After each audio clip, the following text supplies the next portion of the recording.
경상도 깊은 지리산 골짜기, 사람의 발길이 거의 닿지 않는 외딴 곳에 작은 오두막 한 채가 위태롭게 서 있었습니다. 그곳에는 서하라는 이름의 25살 여인이 홀로 살고 있었습니다. 그녀의 고운 얼굴에는 나이와 어울리지 않는 깊은 슬픔과 세상의 풍파를 견뎌낸 강인함이 함께 서려 있었죠. 약초를 캐느라 거칠어진 손과 해진 옷은 그녀의 고된 삶을 보여주었지만 꼿꼿하게 편 허리와 맑고 깊은 눈빛에서는 결코 꺾이지 않은 기품이 느껴졌습니다. 본래 서하는 존경받는 선비 집안의 서녀였습니다. 그녀의 아버지 이진사는 비록 관직에는 오르지 못했으나 학문이 높고 덕망이 깊어 고을 사람들의 존경을 한 몸에 받는 인물이었습니다. 본부인이 일찍 세상을 떠난 뒤 이진사는 여종이었던 서하의 어머니를 곁에 두고 서하를 낳았습니다. 서출이었지만 아버지는 서하를 지극히 아꼈습니다. 비록 서출로 태어났으나 이 아이는 나의 소중한 핏줄이다. 내 모든 정성을 다해 총명하게 키울 것이다. 아버지는 서하에게 직접 글을 가르쳤고 산과 들을 함께 다니며 약초의 이름과 효능, 그리고 간단한 침술까지 알려주었습니다. 서하야, 너는 여자로 또 서출로 태어나 세상이 너에게 가혹할지도 모른다. 허나 배움이 있다면 그 어떤 시련 속에서도 살아갈 힘을 얻을 수 있느니라. 서하는 아버지의 가르침을 가슴 깊이 새기며 학문과 약초 공부에 매진했습니다. 그러나 그 행복은 오래가지 못했습니다. 서하가 15되던 해 새로 부임한 수령은 탐욕스럽고 포악한 자였습니다.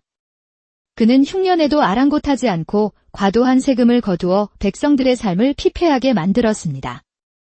이를 보다 못한 이진사는 백성을 구하기 위해 수령의 비리를 고발하는 상소를 올렸습니다. 선비로서 불의를 보고 침묵하는 것은 가장 큰 죄다. 내 한 몸의 안위보다 굶주리는 백성을 구하는 것이 먼저다. 하지만 권세가 있던 수령은 오히려 이 진사에게 역모를 꾀했다는 거짓 누명을 씌웠습니다. 이 진사는 억울하게 옥에 갇혀 모진 고문을 당한 끝에 머나먼 남쪽 섬으로 유배를 가게 되었습니다. 한순간에 집안은 풍비박산이 났습니다. 재산은 몰수되었고 서하와 어머니는 친척들에게조차 외면당한 채 갈 곳을 잃고 말았습니다. 서출인 너희까지 우리가 돌볼 이유는 없다. 알아서 살 길을 찾아보거라. 결국 서하의 어머니는 딸의 손을 잡고 깊은 산속으로 숨어들었습니다. 그들은 계곡 근처의 낡은 오두막에서 약초를 캐팔며 힘겹게 생계를 이어갔습니다. 서하야, 세상이 우리를 버렸어도 우리는 우리 자신을 버려서는 안 된다.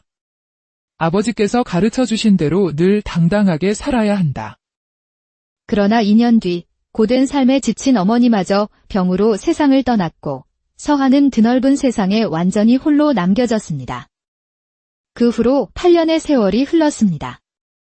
서하는 외로움 속에서도 꿋꿋하게 살아남았습니다. 마을 사람들은 그녀를 정호죄인의 딸 건방진 서녀라며 수군거렸지만 그녀는 결코 위축되지 않았습니다. 이 약초는 제가 험한 산을 넘어 정성껏 캐온 것입니다. 그만한 가치가 있으니 정당한 값을 쳐주십시오. 초가을의 어느 맑은 날 아침, 서하는 약초를 캐기 위해 평소보다 더 깊은 산속으로 들어갔습니다. 안개가 자욱한 숲은 고요하고 평화로웠습니다. 한참 약초를 캐던 중 저 아래 계곡 쪽에서 수십 마리의 까마귀 떼가 시끄럽게 울며 날아오르는 것이 보였습니다. 불길한 예감의 서하는 조심스럽게 소리가 나는 곳으로 다가갔습니다. 그리고 그곳에서 바위 옆에 피투성이가 된 채 쓰러져 있는 한 사내를 발견했습니다. 사내는 죽은 듯 미동도 없었고 까마귀들은 그의 살점을 쪼아 먹으려 주변을 맴돌고 있었습니다. 서하는 돌을 던져 까마귀를 쫓아낸 뒤 떨리는 손으로 사내의 목에 손을 대보았습니다. 미약하지만 맥박이 뛰고 있었습니다. 살아있었습니다. 서하는 잠시 망설였습니다. 정체 모를 사내를 구하는 것은 위험한 일일지도 모릅니다. 하지만 차마 죽어가는 생명을 외면할 수는 없었습니다. 정신 차리십시오. 제발 눈을 뜨십시오. 서하는 사내의 몸이 천근만근처럼 무거웠지만 이를 악물고 그를 업었습니다. 땀이 비 오듯 쏟아지고 숨이 턱까지 차올랐지만 그녀는 자신의 작은 오두막을 향해 한 걸음 한 걸음 힘겹게 나아갔습니다. 집에 도착한 서화는 기진맥진했지만 쉴 틈이 없었습니다. 그녀는 물을 끓이고 약초를 꺼내 사내의 상처를 정성껏 치료하기 시작했습니다. 피 묻은 옷을 벗기자 사내의 몸에 있는 수많은 칼자국과 흉터들이 드러났습니다. 범상치 않은 삶을 살아온 사람임이 분명했습니다. 서화는 아버지가 가르쳐준 대로 침을 놓아 지혈하고 약초를 찧어 상처에 바른 뒤 깨끗한 천으로 감쌌습니다. 사내는 밤새 열에 들떠 신음했습니다. 서화는 밤을 꼬박 새우며 물수건으로 그의 이마를 닦아주고 약을 다려 조금씩 입에 넣어주며 곁을 지켰습니다.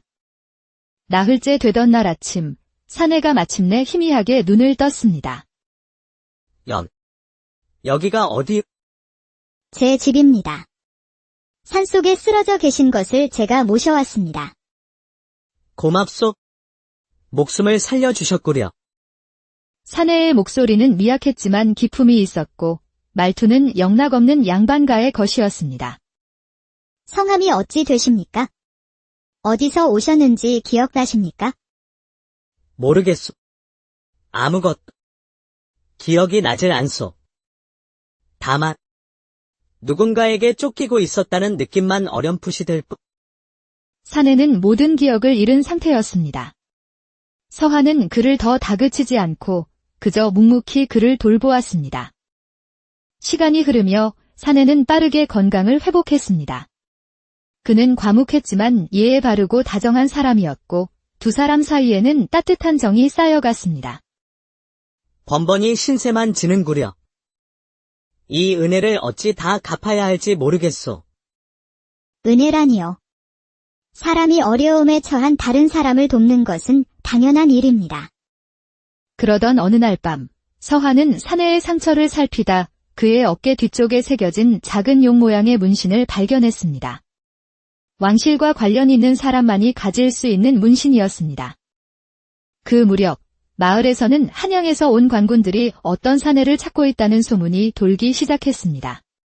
서화의 가슴은 불안감으로 철렁 내려앉았습니다. 며칠 뒤 서화가 우려했던 일이 현실이 되었습니다.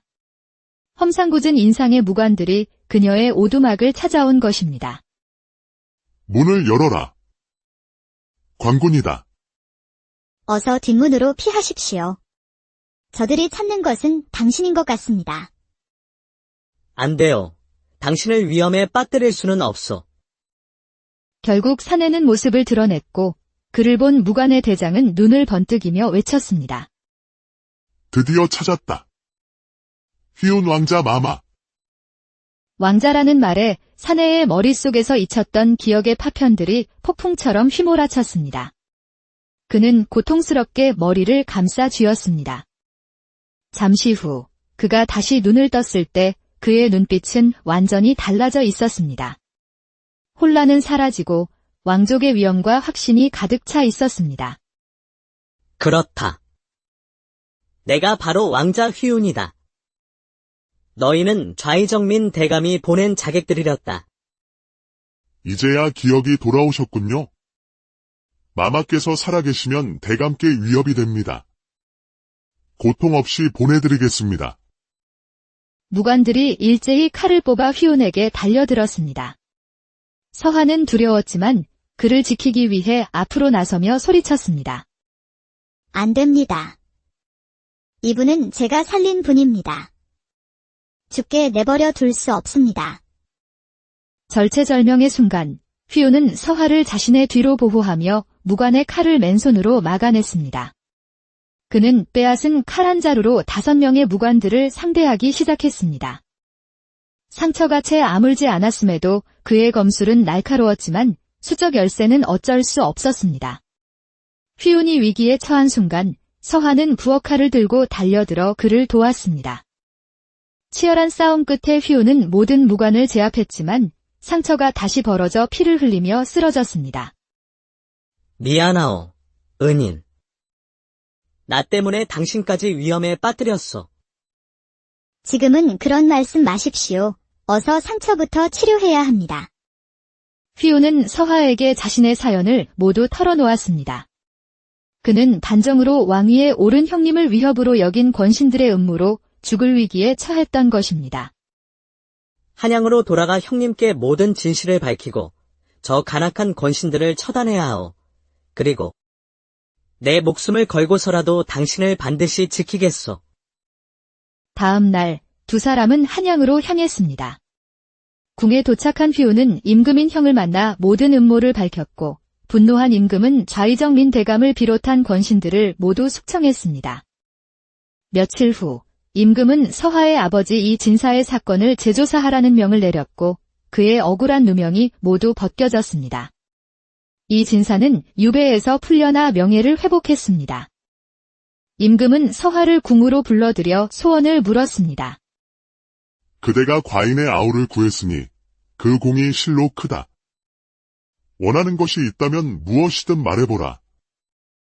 전하, 신첩이 살던 산골 마을은 가난하여 굶주리는 백성이 많사옵니다.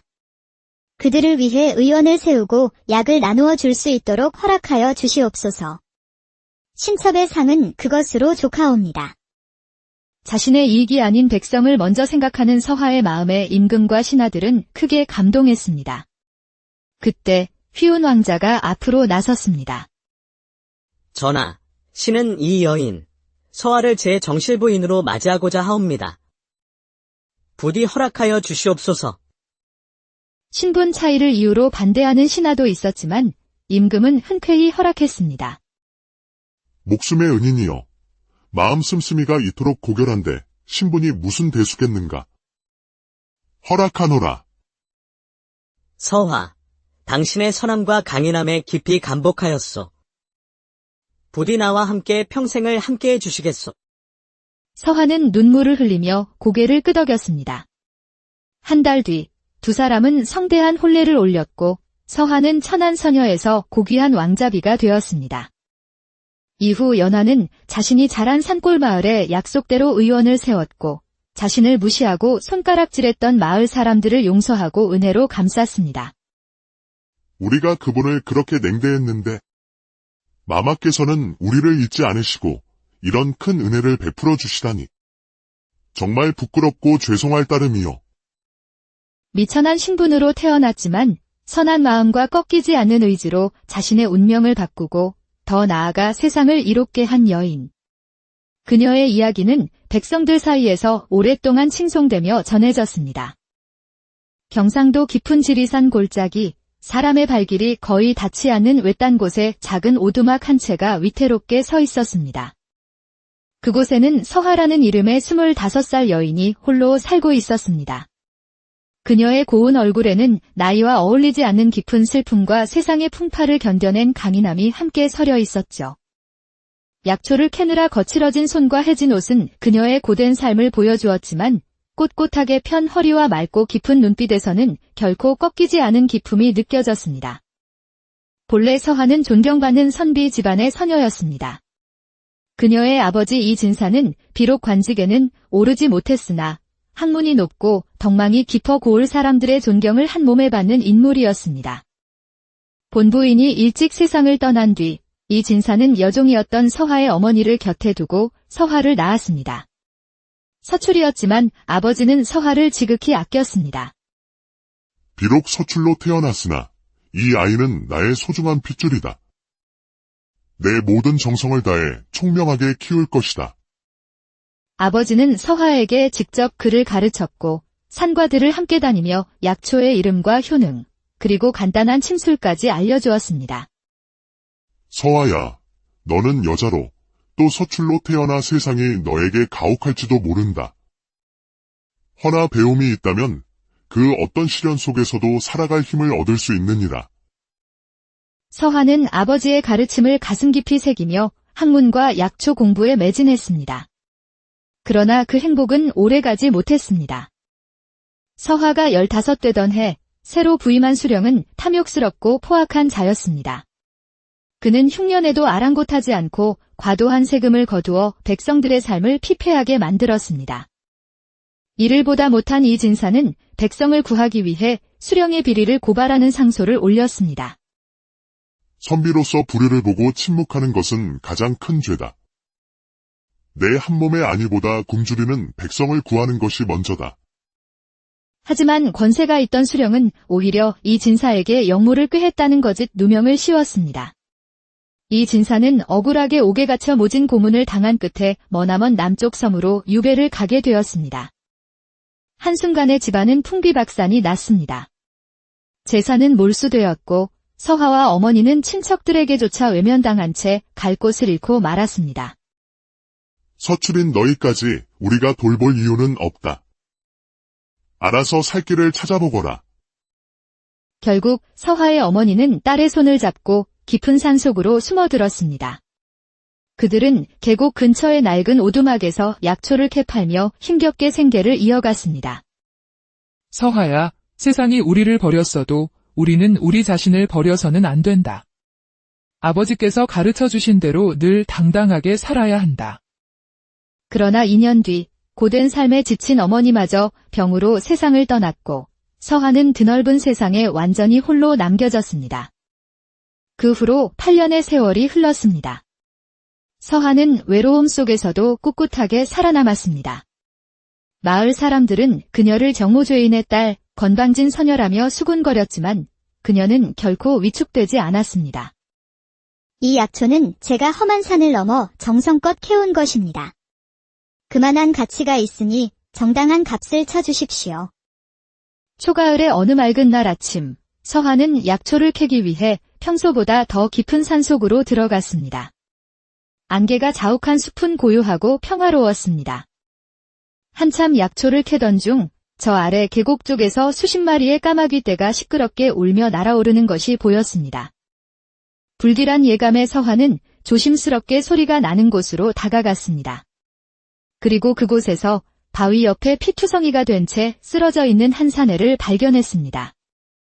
사내는 죽은 듯 미동도 없었고 까마귀들은 그의 살점을 쪼아 먹으려 주변을 맴돌고 있었습니다. 서하는 돌을 던져 까마귀를 쫓아낸 뒤 떨리는 손으로 사내의 목에 손을 대보았습니다. 미약하지만 맥박이 뛰고 있었습니다. 살아있었습니다. 서하는 잠시 망설였습니다. 정체 모를 사내를 구하는 것은 위험한 일일지도 모릅니다. 하지만 차마 죽어가는 생명을 외면할 수는 없었습니다. 정신 차리십시오. 제발 눈을 뜨십시오. 서하는 사내의 몸이 천근만근처럼 무거웠지만 이를 악물고 그를 업었습니다. 땀이 비 오듯 쏟아지고 숨이 턱까지 차올랐지만 그녀는 자신의 작은 오두막을 향해 한 걸음 한 걸음 힘겹게 나아갔습니다. 집에 도착한 서하는 기진맥진했지만 쉴 틈이 없었습니다. 그녀는 물을 끓이고 약초를 꺼내 사내의 상처를 정성껏 치료하기 시작했습니다. 피 묻은 옷을 벗기자 사내의 몸에 있는 수많은 칼자국과 흉터들이 드러났습니다. 범상치 않은 삶을 살아온 사람임이 분명했습니다. 서하는 아버지가 가르쳐준 대로 침을 놓아 지혈하고 약초를 찧어 상처에 바른 뒤 깨끗한 천으로 감쌌습니다.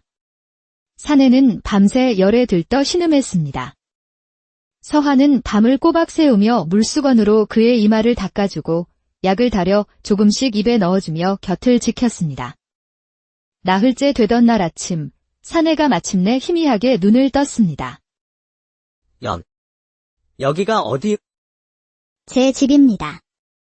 산속에 쓰러져 계신 것을 제가 모셔왔습니다. 고맙소. 목숨을 살려주셨구려.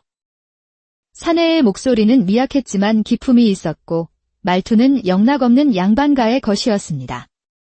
성함이 어찌 되십니까? 어디서 오셨는지 기억나십니까? 모르겠소. 아무것도.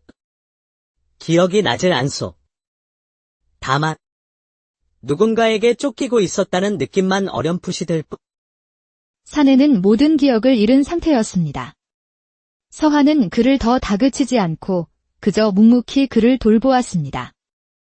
시간이 흐르며 사내는 빠르게 건강을 회복했습니다. 그는 과묵했지만 예에 바르고 다정한 사람이었고 두 사람 사이에는 따뜻한 정이 쌓여갔습니다. 번번이 신세만 지는구려. 이 은혜를 어찌 다 갚아야 할지 모르겠소. 은혜라니요. 사람이 어려움에 처한 다른 사람을 돕는 것은 당연한 일입니다. 그러던 어느 날 밤, 서화는 사내의 상처를 살피다 그의 어깨 뒤쪽에 새겨진 작은 용 모양의 문신을 발견했습니다. 왕실과 관련 있는 사람만이 가질 수 있는 문신이었습니다. 그 무렵 마을에서는 한양에서 온 관군들이 어떤 사내를 찾고 있다는 소문이 돌기 시작했습니다. 서화의 가슴은 불안감으로 철렁 내려앉았습니다. 며칠 뒤 서화가 우려했던 일이 현실이 되었습니다. 험상궂은 인상의 무관들이 그녀의 오두막을 찾아온 것입니다. 문을 열어라. 관군이다. 어서 뒷문으로 피하십시오. 저들이 찾는 것은 당신인 것 같습니다. 안 돼요. 당신을 위험에 빠뜨릴 수는 없어. 결국 사내는 모습을 드러냈고 그를 본 무관의 대장은 눈을 번뜩이며 외쳤습니다. 드디어 찾았다. 휘운 왕자 마마. 왕자라는 말에 사내의 머릿속에서 잊혔던 기억의 파편들이 폭풍처럼 휘몰아쳤습니다. 그는 고통스럽게 머리를 감싸 쥐었습니다. 잠시 후 그가 다시 눈을 떴을 때 그의 눈빛은 완전히 달라져 있었습니다. 혼란은 사라지고 왕족의 위엄과 확신이 가득 차 있었습니다. 그렇다. 내가 바로 왕자 휘운이다. 너희는 좌이정민 대감이 보낸 자객들이었다. 이제야 기억이 돌아오셨군요. 마마께서 살아계시면 대감께 위협이 됩니다. 고통 없이 보내드리겠습니다. 무관들이 일제히 칼을 뽑아 휘운에게 달려들었습니다. 서화는 두려웠지만 그를 지키기 위해 앞으로 나서며 소리쳤습니다. 안 됩니다. 이분은 제가 살린 분입니다. 죽게 내버려 둘 수 없습니다. 절체절명의 순간 휘운은 서화를 자신의 뒤로 보호하며 무관의 칼을 맨손으로 막아냈습니다.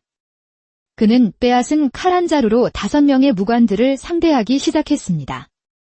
상처가 채 아물지 않았음에도 그의 검술은 날카로웠지만 수적 열쇠는 어쩔 수 없었습니다. 휘운이 위기에 처한 순간 서화는 부엌칼을 들고 달려들어 그를 도왔습니다.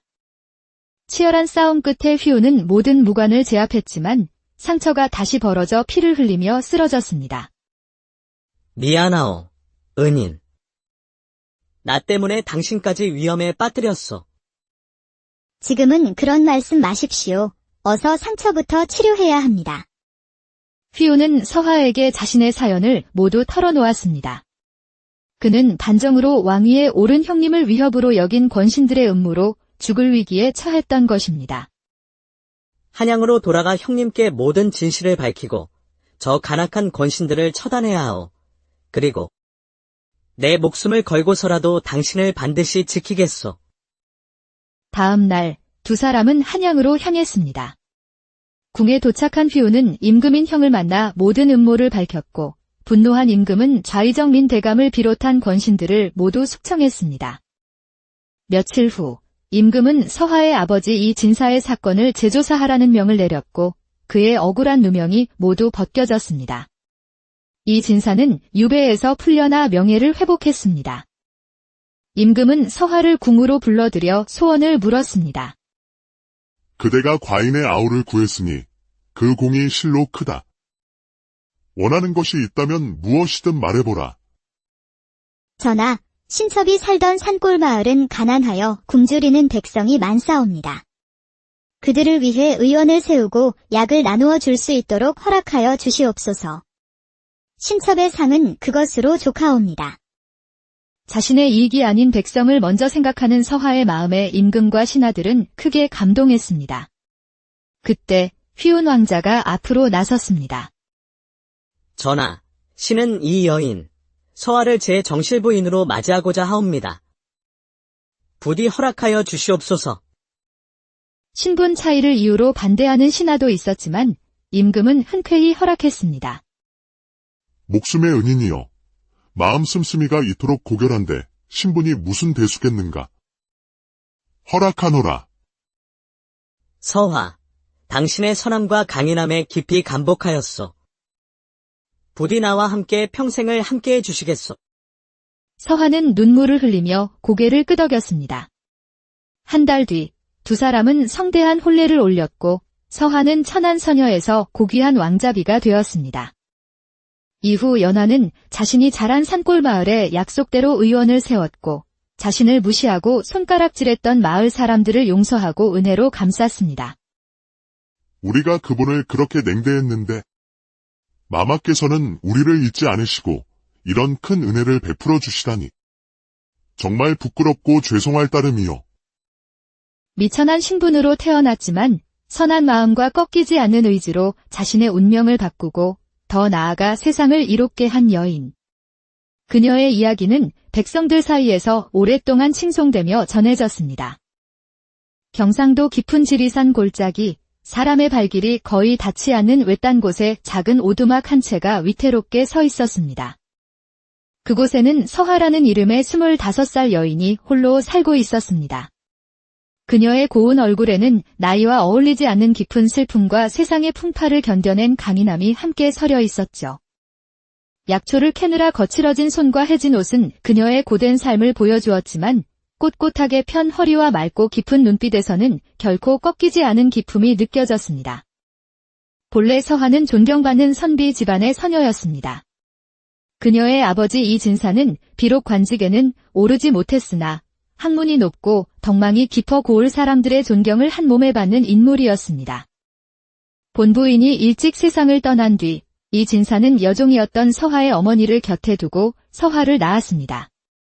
서출이었지만 아버지는 서하를 지극히 아꼈습니다. 비록 서출로 태어났으나 이 아이는 나의 소중한 핏줄이다.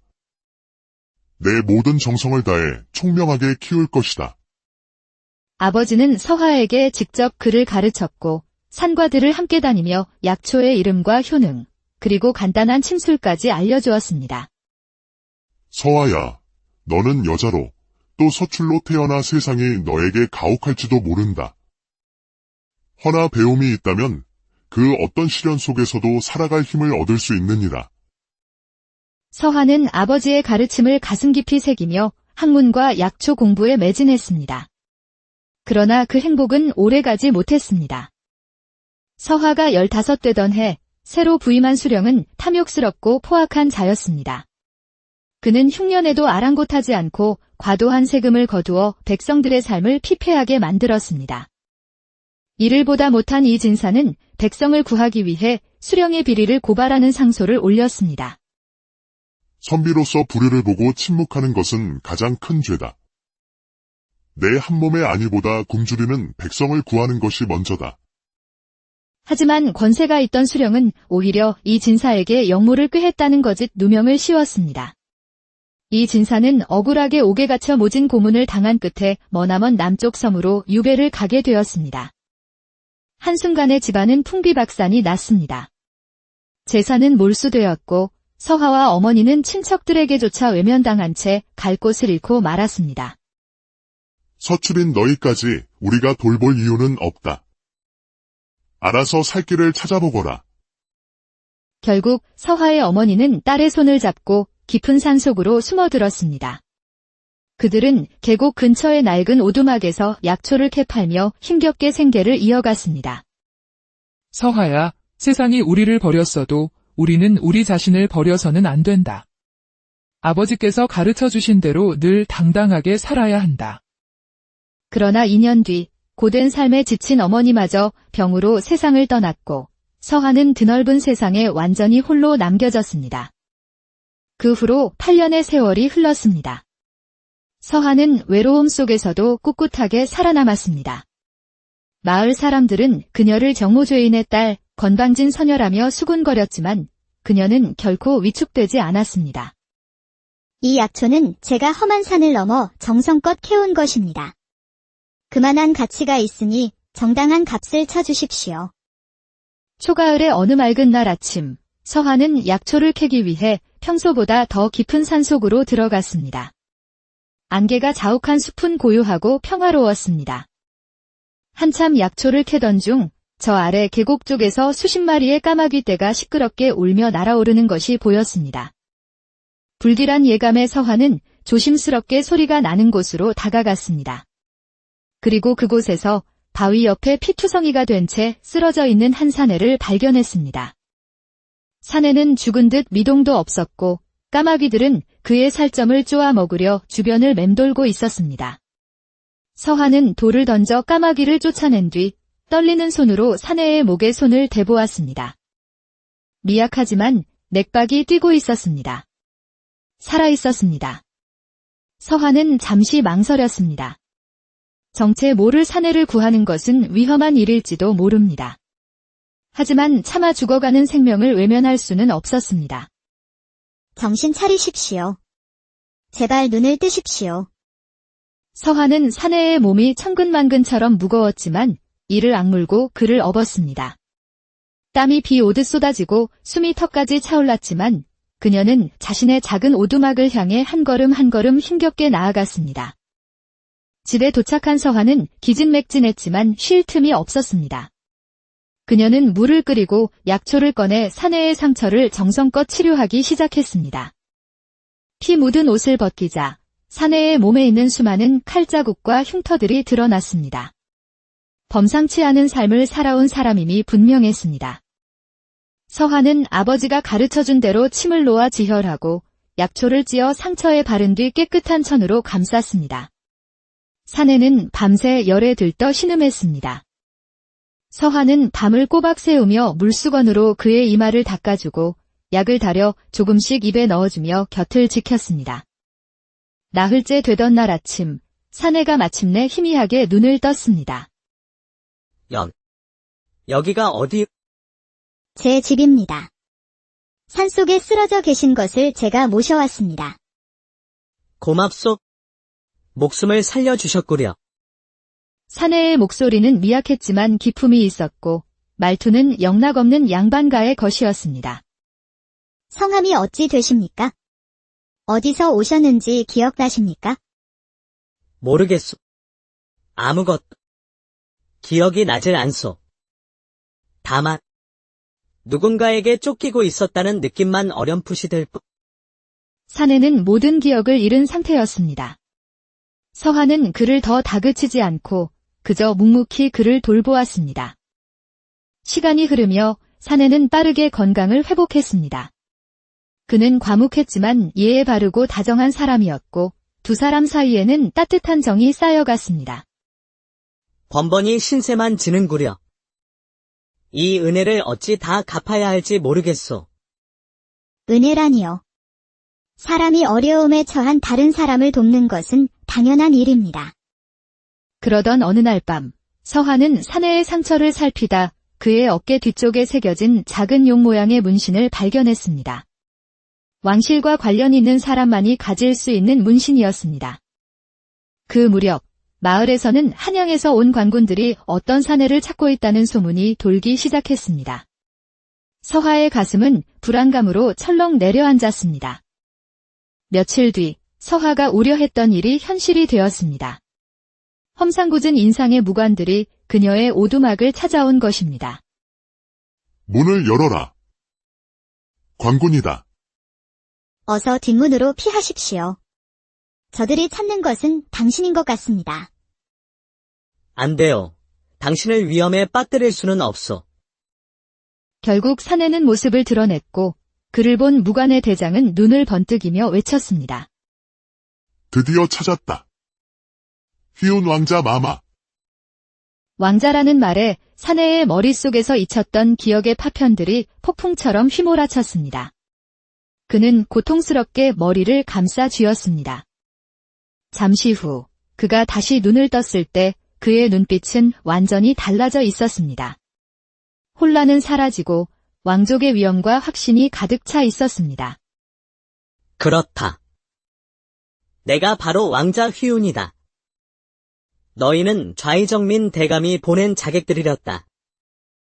이제야 기억이 돌아오셨군요. 마마께서 살아계시면 대감께 위협이 됩니다. 고통 없이 보내드리겠습니다. 무관들이 일제히 칼을 뽑아 휘운에게 달려들었습니다. 서한은 두려웠지만 그를 지키기 위해 앞으로 나서며 소리쳤습니다. 안 됩니다. 이분은 제가 살린 분입니다. 죽게 내버려 둘 수 없습니다. 절체절명의 순간, 휘우는 서화를 자신의 뒤로 보호하며 무관의 칼을 맨손으로 막아냈습니다. 그는 빼앗은 칼 한 자루로 5명의 무관들을 상대하기 시작했습니다. 상처가 채 아물지 않았음에도 그의 검술은 날카로웠지만 수적 열쇠는 어쩔 수 없었습니다. 휘운이 위기에 처한 순간 서화는 부엌칼을 들고 달려들어 그를 도왔습니다. 치열한 싸움 끝에 휘운은 모든 무관을 제압했지만 상처가 다시 벌어져 피를 흘리며 쓰러졌습니다. 미안하오, 은인. 나 때문에 당신까지 위험에 빠뜨렸어. 지금은 그런 말씀 마십시오. 어서 상처부터 치료해야 합니다. 휘우는 서화에게 자신의 사연을 모두 털어놓았습니다. 그는 반정으로 왕위에 오른 형님을 위협으로 여긴 권신들의 음모로 죽을 위기에 처했던 것입니다. 한양으로 돌아가 형님께 모든 진실을 밝히고 저 간악한 권신들을 처단해야 하오. 그리고 내 목숨을 걸고서라도 당신을 반드시 지키겠소. 다음 날 두 사람은 한양으로 향했습니다. 궁에 도착한 휘우는 임금인 형을 만나 모든 음모를 밝혔고 분노한 임금은 좌의정 대감을 비롯한 권신들을 모두 숙청했습니다. 며칠 후 임금은 서화의 아버지 이 진사의 사건을 재조사하라는 명을 내렸고 그의 억울한 누명이 모두 벗겨졌습니다. 이 진사는 유배에서 풀려나 명예를 회복했습니다. 임금은 서화를 궁으로 불러들여 소원을 물었습니다. 그대가 과인의 아우를 구했으니 그 공이 실로 크다. 원하는 것이 있다면 무엇이든 말해보라. 전하, 신첩이 살던 산골 마을은 가난하여 굶주리는 백성이 많사옵니다. 그들을 위해 의원을 세우고 약을 나누어 줄 수 있도록 허락하여 주시옵소서. 신첩의 상은 그것으로 족하옵니다. 자신의 이익이 아닌 백성을 먼저 생각하는 서화의 마음에 임금과 신하들은 크게 감동했습니다. 그때 휘운 왕자가 앞으로 나섰습니다. 전하, 신은 이 여인, 서화를 제 정실부인으로 맞이하고자 하옵니다. 부디 허락하여 주시옵소서. 신분 차이를 이유로 반대하는 신하도 있었지만 임금은 흔쾌히 허락했습니다. 목숨의 은인이여. 마음 씀씀이가 이토록 고결한데 신분이 무슨 대수겠는가. 허락하노라. 서화, 당신의 선함과 강인함에 깊이 감복하였소. 부디 나와 함께 평생을 함께해 주시겠소. 서화는 눈물을 흘리며 고개를 끄덕였습니다. 한 달 뒤 두 사람은 성대한 혼례를 올렸고 서화는 천한 서녀에서 고귀한 왕자비가 되었습니다. 이후 연하는 자신이 자란 산골 마을에 약속대로 의원을 세웠고 자신을 무시하고 손가락질했던 마을 사람들을 용서하고 은혜로 감쌌습니다. 우리가 그분을 그렇게 냉대했는데 마마께서는 우리를 잊지 않으시고 이런 큰 은혜를 베풀어 주시다니. 정말 부끄럽고 죄송할 따름이요. 미천한 신분으로 태어났지만 선한 마음과 꺾이지 않는 의지로 자신의 운명을 바꾸고 더 나아가 세상을 이롭게 한 여인. 그녀의 이야기는 백성들 사이에서 오랫동안 칭송되며 전해졌습니다. 경상도 깊은 지리산 골짜기, 사람의 발길이 거의 닿지 않는 외딴 곳에 작은 오두막 한 채가 위태롭게 서 있었습니다. 그곳에는 서화라는 이름의 25살 여인이 홀로 살고 있었습니다. 그녀의 고운 얼굴에는 나이와 어울리지 않는 깊은 슬픔과 세상의 풍파를 견뎌낸 강인함이 함께 서려 있었죠. 약초를 캐느라 거칠어진 손과 해진 옷은 그녀의 고된 삶을 보여주었지만 꼿꼿하게 편 허리와 맑고 깊은 눈빛에서는 결코 꺾이지 않은 기품이 느껴졌습니다. 본래 서화는 존경받는 선비 집안의 서녀였습니다. 그녀의 아버지 이진사는 비록 관직에는 오르지 못했으나 학문이 높고 덕망이 깊어 고을 사람들의 존경을 한 몸에 받는 인물이었습니다. 본부인이 일찍 세상을 떠난 뒤 이 진사는 여종이었던 서화의 어머니를 곁에 두고 서화를 낳았습니다. 서출이었지만 아버지는 서화를 지극히 아꼈습니다. 비록 서출로 태어났으나 이 아이는 나의 소중한 핏줄이다. 내 모든 정성을 다해 총명하게 키울 것이다. 아버지는 서화에게 직접 글을 가르쳤고 산과들을 함께 다니며 약초의 이름과 효능, 그리고 간단한 침술까지 알려주었습니다. 서아야, 너는 여자로 또 서출로 태어나 세상이 너에게 가혹할지도 모른다. 허나 배움이 있다면 그 어떤 시련 속에서도 살아갈 힘을 얻을 수 있느니라. 서하는 아버지의 가르침을 가슴 깊이 새기며 학문과 약초 공부에 매진했습니다. 그러나 그 행복은 오래가지 못했습니다. 서하가 15되던 해, 새로 부임한 수령은 탐욕스럽고 포악한 자였습니다. 그는 흉년에도 아랑곳하지 않고 과도한 세금을 거두어 백성들의 삶을 피폐하게 만들었습니다. 이를 보다 못한 이 진사는 백성을 구하기 위해 수령의 비리를 고발하는 상소를 올렸습니다. 선비로서 불효를 보고 침묵하는 것은 가장 큰 죄다. 내 한 몸의 안위보다 굶주리는 백성을 구하는 것이 먼저다. 하지만 권세가 있던 수령은 오히려 이 진사에게 역모를 꾀했다는 거짓 누명을 씌웠습니다. 이 진사는 억울하게 옥에 갇혀 모진 고문을 당한 끝에 머나먼 남쪽 섬으로 유배를 가게 되었습니다. 한순간에 집안은 풍비박산이 났습니다. 재산은 몰수되었고 서하와 어머니는 친척들에게조차 외면당한 채 갈 곳을 잃고 말았습니다. 서출인 너희까지 우리가 돌볼 이유는 없다. 알아서 살 길을 찾아보거라. 결국 서하의 어머니는 딸의 손을 잡고 깊은 산속으로 숨어들었습니다. 그들은 계곡 근처의 낡은 오두막에서 약초를 캐팔며 힘겹게 생계를 이어갔습니다. 서하야, 세상이 우리를 버렸어도 우리는 우리 자신을 버려서는 안 된다. 아버지께서 가르쳐 주신 대로 늘 당당하게 살아야 한다. 그러나 2년 뒤 고된 삶에 지친 어머니마저 병으로 세상을 떠났고 서하는 드넓은 세상에 완전히 홀로 남겨졌습니다. 그 후로 8년의 세월이 흘렀습니다. 서하는 외로움 속에서도 꿋꿋하게 살아남았습니다. 마을 사람들은 그녀를 정모죄인의 딸 건방진 처녀라며 수군거렸지만 그녀는 결코 위축되지 않았습니다. 이 약초는 제가 험한 산을 넘어 정성껏 캐온 것입니다. 그만한 가치가 있으니 정당한 값을 쳐주십시오. 초가을의 어느 맑은 날 아침, 서하는 약초를 캐기 위해 평소보다 더 깊은 산속으로 들어갔습니다. 안개가 자욱한 숲은 고요하고 평화로웠습니다. 한참 약초를 캐던 중 저 아래 계곡 쪽에서 수십 마리의 까마귀 떼가 시끄럽게 울며 날아오르는 것이 보였습니다. 불길한 예감에 서하는 조심스럽게 소리가 나는 곳으로 다가갔습니다. 그리고 그곳에서 바위 옆에 피투성이가 된 채 쓰러져 있는 한 사내를 발견했습니다. 사내는 죽은 듯 미동도 없었고 까마귀들은 그의 살점을 쪼아 먹으려 주변을 맴돌고 있었습니다. 서하는 돌을 던져 까마귀를 쫓아낸 뒤 떨리는 손으로 사내의 목에 손을 대보았습니다. 미약하지만 맥박이 뛰고 있었습니다. 살아있었습니다. 서하는 잠시 망설였습니다. 정체 모를 사내를 구하는 것은 위험한 일일지도 모릅니다. 하지만 차마 죽어가는 생명을 외면할 수는 없었습니다. 정신 차리십시오. 제발 눈을 뜨십시오. 서하는 사내의 몸이 천근만근처럼 무거웠지만 이를 악물고 그를 업었습니다.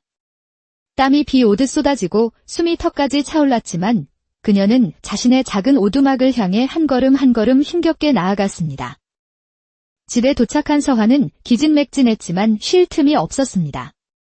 그녀는 물을 끓이고 약초를 꺼내 사내의 상처를 정성껏 치료하기 시작했습니다.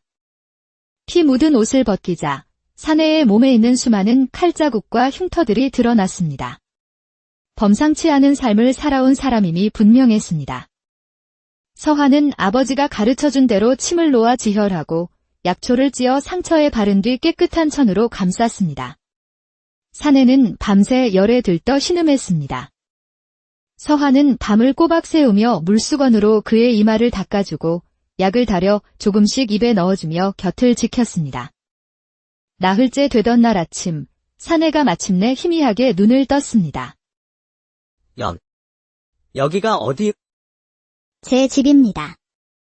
산속에 쓰러져 계신 것을 제가 모셔왔습니다. 고맙소. 목숨을 살려주셨구려. 사내의 목소리는 미약했지만 기품이 있었고 말투는 영락없는 양반가의 것이었습니다. 성함이 어찌 되십니까? 어디서 오셨는지 기억나십니까? 모르겠소. 아무것도. 기억이 나질 않소. 다만, 누군가에게 쫓기고 있었다는 느낌만 어렴풋이 들 뿐. 사내는 모든 기억을 잃은 상태였습니다. 서화는 그를 더 다그치지 않고 그저 묵묵히 그를 돌보았습니다. 시간이 흐르며 사내는 빠르게 건강을 회복했습니다. 그는 과묵했지만 예에 바르고 다정한 사람이었고 두 사람 사이에는 따뜻한 정이 쌓여갔습니다. 번번이 신세만 지는구려. 이 은혜를 어찌 다 갚아야 할지 모르겠소. 은혜라니요. 사람이 어려움에 처한 다른 사람을 돕는 것은 당연한 일입니다. 그러던 어느 날 밤, 서화는 사내의 상처를 살피다 그의 어깨 뒤쪽에 새겨진 작은 용 모양의 문신을 발견했습니다. 왕실과 관련 있는 사람만이 가질 수 있는 문신이었습니다. 그 무렵 마을에서는 한양에서 온 관군들이 어떤 사내를 찾고 있다는 소문이 돌기 시작했습니다. 서화의 가슴은 불안감으로 철렁 내려앉았습니다. 며칠 뒤 서화가 우려했던 일이 현실이 되었습니다. 험상궂은 인상의 무관들이 그녀의 오두막을 찾아온 것입니다. 문을 열어라. 관군이다. 어서 뒷문으로 피하십시오. 저들이 찾는 것은 당신인 것 같습니다. 안 돼요. 당신을 위험에 빠뜨릴 수는 없소. 결국 사내는 모습을 드러냈고 그를 본 무관의 대장은 눈을 번뜩이며 외쳤습니다. 드디어 찾았다. 휘운 왕자 마마. 왕자라는 말에 사내의 머릿속에서 잊혔던 기억의 파편들이 폭풍처럼 휘몰아쳤습니다. 그는 고통스럽게 머리를 감싸 쥐었습니다. 잠시 후 그가 다시 눈을 떴을 때 그의 눈빛은 완전히 달라져 있었습니다. 혼란은 사라지고 왕족의 위엄과 확신이 가득 차 있었습니다. 그렇다. 내가 바로 왕자 휘운이다. 너희는 좌이정민 대감이 보낸 자객들이렸다. 이제야 기억이 돌아오셨군요. 마마께서 살아계시면 대감께 위협이 됩니다. 고통 없이 보내드리겠습니다. 무관들이 일제히 칼을 뽑아 휘운에게 달려들었습니다. 서화는 두려웠지만 그를 지키기 위해 앞으로 나서며 소리쳤습니다. 안 됩니다. 이분은 제가 살린 분입니다. 죽게 내버려 둘 수 없습니다. 절체절명의 순간 휘운은 서화를 자신의 뒤로 보호하며 무관의 칼을 맨손으로 막아냈습니다. 그는 빼앗은 칼 한 자루로 5명의 무관들을 상대하기 시작했습니다. 상처가 채 아물지 않았음에도 그의 검술은 날카로웠지만 수적 열쇠는 어쩔 수 없었습니다. 휘운이 위기에 처한 순간 서화는 부엌칼을 들고 달려들어 그를 도왔습니다. 치열한 싸움 끝에 휘운은 모든 무관을 제압했지만 상처가 다시 벌어져 피를 흘리며 쓰러졌습니다. 미안하오, 은인. 나 때문에 당신까지 위험에 빠뜨렸어. 지금은 그런 말씀 마십시오. 어서 상처부터 치료해야 합니다. 휘운은 서화에게 자신의 사연을 모두 털어놓았습니다. 그는 반정으로 왕위에 오른 형님을 위협으로 여긴 권신들의 음모로 죽을 위기에 처했던 것입니다. 한양으로 돌아가 형님께 모든 진실을 밝히고 저 간악한 권신들을 처단해야 하오. 그리고 내 목숨을 걸고서라도 당신을 반드시 지키겠소. 다음 날 두 사람은 한양으로 향했습니다. 궁에 도착한 휘운은 임금인 형을 만나 모든 음모를 밝혔고 분노한 임금은 좌이정민 대감을 비롯한 권신들을 모두 숙청했습니다. 며칠 후 임금은 서화의 아버지 이 진사의 사건을 재조사하라는 명을 내렸고 그의 억울한 누명이 모두 벗겨졌습니다. 이 진사는 유배에서 풀려나 명예를 회복했습니다. 임금은 서화를 궁으로 불러들여 소원을 물었습니다. 그대가 과인의 아우를 구했으니 그 공이 실로 크다.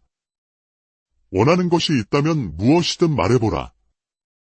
전하, 신첩이 살던 산골 마을은 가난하여 굶주리는 백성이 많사옵니다. 그들을 위해 의원을 세우고 약을 나누어 줄 수 있도록 허락하여 주시옵소서. 신첩의 상은 그것으로 족하옵니다. 자신의 이익이 아닌 백성을 먼저 생각하는 서하의 마음에 임금과 신하들은 크게 감동했습니다. 그때 휘운 왕자가 앞으로 나섰습니다. 전하, 신은 이 여인, 서하를 제 정실부인으로 맞이하고자 하옵니다. 부디 허락하여 주시옵소서. 신분 차이를 이유로 반대하는 신하도 있었지만 임금은 흔쾌히 허락했습니다. 목숨의 은인이여, 마음 씀씀이가 이토록 고결한데 신분이 무슨 대수겠는가. 허락하노라. 서하, 당신의 선함과 강인함에 깊이 감복하였소. 부디 나와 함께 평생을 함께해 주시겠소. 서하는 눈물을 흘리며 고개를 끄덕였습니다.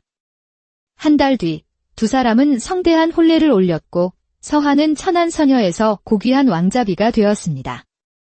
이후 연하는 자신이 자란 산골마을에 약속대로 의원을 세웠고 자신을 무시하고 손가락질했던 마을 사람들을 용서하고 은혜로 감쌌습니다. 우리가 그분을 그렇게 냉대했는데 마마께서는 우리를 잊지 않으시고 이런 큰 은혜를 베풀어 주시다니. 정말 부끄럽고 죄송할 따름이요.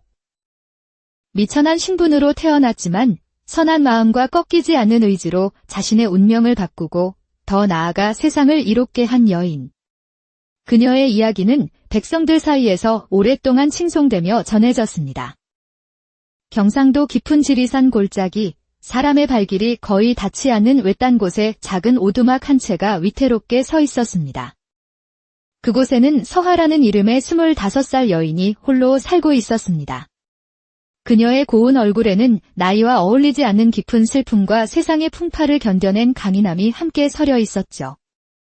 약초를 캐느라 거칠어진 손과 해진 옷은 그녀의 고된 삶을 보여주었지만 꼿꼿하게 편 허리와 맑고 깊은 눈빛에서는 결코 꺾이지 않은 기품이 느껴졌습니다. 본래 서하는 존경받는 선비 집안의 서녀였습니다. 그녀의 아버지 이진사는 비록 관직에는 오르지 못했으나 학문이 높고 덕망이 깊어 고을 사람들의 존경을 한 몸에 받는 인물이었습니다. 본부인이 일찍 세상을 떠난 뒤 이진사는 여종이었던 서하의 어머니를 곁에 두고 서하를 낳았습니다. 서출이었지만 아버지는 서하를 지극히 아꼈습니다. 비록 서출로 태어났으나 이 아이는 나의 소중한 핏줄이다. 내 모든 정성을 다해 총명하게 키울 것이다. 아버지는 서하에게 직접 글을 가르쳤고 산과 들을 함께 다니며 약초의 이름과 효능, 그리고 간단한 침술까지 알려주었습니다. 서하야, 너는 여자로 또 서출로 태어나 세상이 너에게 가혹할지도 모른다. 허나 배움이 있다면 그 어떤 시련 속에서도 살아갈 힘을 얻을 수 있느니라. 서하는 아버지의 가르침을 가슴 깊이 새기며 학문과 약초 공부에 매진했습니다. 그러나 그 행복은 오래가지 못했습니다. 서하가 15되던 해 새로 부임한 수령은 탐욕스럽고 포악한 자였습니다. 그는 흉년에도 아랑곳하지 않고 과도한 세금을 거두어 백성들의 삶을 피폐하게 만들었습니다.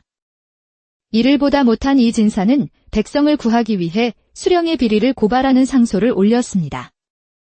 선비로서 불효를 보고 침묵하는 것은 가장 큰 죄다. 내 한 몸의 안위보다 굶주리는 백성을 구하는 것이 먼저다. 하지만 권세가 있던 수령은 오히려 이 진사에게 역모를 꾀했다는 거짓 누명을 씌웠습니다. 이 진사는 억울하게 옥에 갇혀 모진 고문을 당한 끝에 머나먼 남쪽 섬으로 유배를 가게 되었습니다.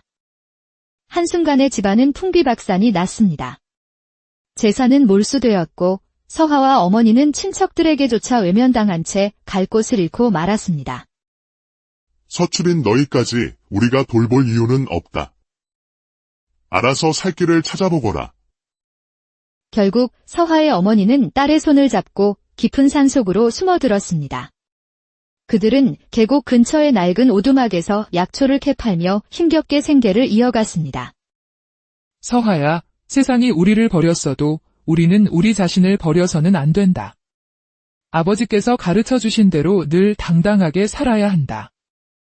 그러나 2년 뒤 고된 삶에 지친 어머니마저 병으로 세상을 떠났고 서한은 드넓은 세상에 완전히 홀로 남겨졌습니다. 그 후로 8년의 세월이 흘렀습니다. 서한은 외로움 속에서도 꿋꿋하게 살아남았습니다. 마을 사람들은 그녀를 정호죄인의 딸 건방진 서녀라며 수군거렸지만 그녀는 결코 위축되지 않았습니다.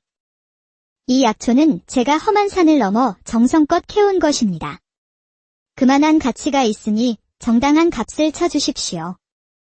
초가을의 어느 맑은 날 아침, 서한은 약초를 캐기 위해 평소보다 더 깊은 산속으로 들어갔습니다. 안개가 자욱한 숲은 고요하고 평화로웠습니다. 한참 약초를 캐던 중 저 아래 계곡 쪽에서 수십 마리의 까마귀 떼가 시끄럽게 울며 날아오르는 것이 보였습니다. 불길한 예감의 서한은 조심스럽게 소리가 나는 곳으로 다가갔습니다. 그리고 그곳에서 바위 옆에 피투성이가 된 채 쓰러져 있는 한 사내를 발견했습니다. 사내는 죽은 듯 미동도 없었고 까마귀들은 그의 살점을 쪼아 먹으려 주변을 맴돌고 있었습니다. 서한은 돌을 던져 까마귀를 쫓아낸 뒤 떨리는 손으로 사내의 목에 손을 대보았습니다. 미약하지만 맥박이 뛰고 있었습니다. 살아있었습니다. 서한은 잠시 망설였습니다. 정체 모를 사내를 구하는 것은 위험한 일일지도 모릅니다. 하지만 차마 죽어가는 생명을 외면할 수는 없었습니다. 정신 차리십시오. 제발 눈을 뜨십시오. 서한은 사내의 몸이 천근만근처럼 무거웠지만 이를 악물고 그를 업었습니다. 땀이 비 오듯 쏟아지고 숨이 턱까지 차올랐지만 그녀는 자신의 작은 오두막을 향해 한 걸음 한 걸음 힘겹게 나아갔습니다. 집에 도착한 서한은 기진맥진했지만 쉴 틈이 없었습니다. 그녀는 물을 끓이고 약초를 꺼내 사내의 상처를 정성껏 치료하기 시작했습니다. 피 묻은 옷을 벗기자 사내의 몸에 있는 수많은 칼자국과 흉터들이 드러났습니다. 범상치 않은 삶을 살아온 사람임이 분명했습니다. 서한은 아버지가 가르쳐준 대로 침을 놓아 지혈하고 약초를 찧어 상처에 바른 뒤 깨끗한 천으로 감쌌습니다. 사내는 밤새 열에 들떠 신음했습니다. 서한은 밤을 꼬박 새우며 물수건으로 그의 이마를 닦아주고 약을 다려 조금씩 입에 넣어주며 곁을 지켰습니다. 나흘째 되던 날 아침, 사내가 마침내 희미하게 눈을 떴습니다. 여기가 어디? 제 집입니다. 산속에 쓰러져 계신 것을 제가 모셔왔습니다. 고맙소. 목숨을 살려주셨구려. 사내의 목소리는 미약했지만 기품이 있었고 말투는 영락없는 양반가의 것이었습니다. 성함이 어찌 되십니까? 어디서 오셨는지 기억나십니까? 모르겠소. 아무것도. 기억이 나질 않소. 다만 누군가에게 쫓기고 있었다는 느낌만 어렴풋이 들 뿐. 사내는 모든 기억을 잃은 상태였습니다. 서한은 그를 더 다그치지 않고 그저 묵묵히 그를 돌보았습니다. 시간이 흐르며 사내는 빠르게 건강을 회복했습니다. 그는 과묵했지만 예에 바르고 다정한 사람이었고 두 사람 사이에는 따뜻한 정이 쌓여갔습니다. 번번이 신세만 지는구려. 이 은혜를 어찌 다 갚아야 할지 모르겠소. 은혜라니요. 사람이 어려움에 처한 다른 사람을 돕는 것은 당연한 일입니다. 그러던 어느 날 밤, 서한은 사내의 상처를 살피다 그의 어깨 뒤쪽에 새겨진 작은 용 모양의 문신을 발견했습니다. 왕실과 관련 있는 사람만이 가질 수 있는 문신이었습니다. 그 무렵 마을에서는 한양에서 온 관군들이 어떤 사내를 찾고 있다는 소문이 돌기 시작했습니다. 서하의 가슴은 불안감으로 철렁 내려앉았습니다. 며칠 뒤 서하가 우려했던 일이 현실이 되었습니다. 험상궂은 인상의 무관들이 그녀의 오두막을 찾아온 것입니다. 문을 열어라. 관군이다. 어서 뒷문으로 피하십시오. 저들이 찾는 것은 당신인 것 같습니다. 안 돼요. 당신을 위험에 빠뜨릴 수는 없소. 결국 사내는 모습을 드러냈고 그를 본 무관의 대장은 눈을 번뜩이며 외쳤습니다. 드디어 찾았다. 휘운 왕자 마마. 왕자라는 말에 사내의 머릿속에서 잊혔던 기억의 파편들이 폭풍처럼 휘몰아쳤습니다. 그는 고통스럽게 머리를 감싸 쥐었습니다. 잠시 후 그가 다시 눈을 떴을 때 그의 눈빛은 완전히 달라졌습니다.